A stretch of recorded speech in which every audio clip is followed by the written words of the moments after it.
See siin ei ole tavaline raamat, vaid sajandite vanune dokument.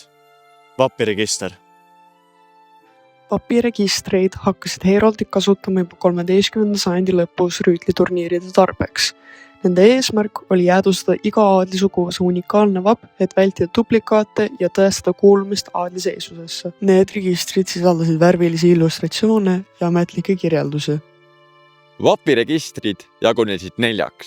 Sündmuspõhisteks registriteks, mis kajastasid näiteks turniiridel või lahingutes osalenute vappe. Piirkondlikeks registriteks, kus vapid olid jaotatud piirkondade järgi, kus vappide omanikud elasid.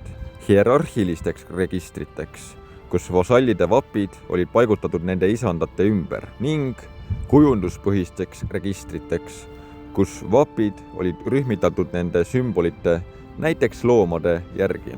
Kuid miski ei kesta kaua. 17. sajandil hakkas vapikultuuri ja vapiregistrite tähtsus vähenema, sest turniiride ajastu sai läbi ja lahinguväljadelt kadus vajadus ennast eristada heraldika abil.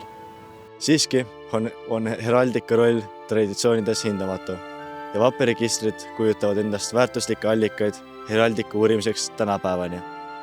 Kasutades vapiregistreid nõustavad heeroldid vapialastes küsimustes nii eraisikuid kui ka näiteks filmirežissööre.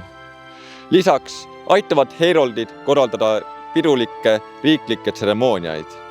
Seega ei ole vapiregister lihtsalt raamat, vaid see on oluline osa meie ajaloost ja ka olevikust.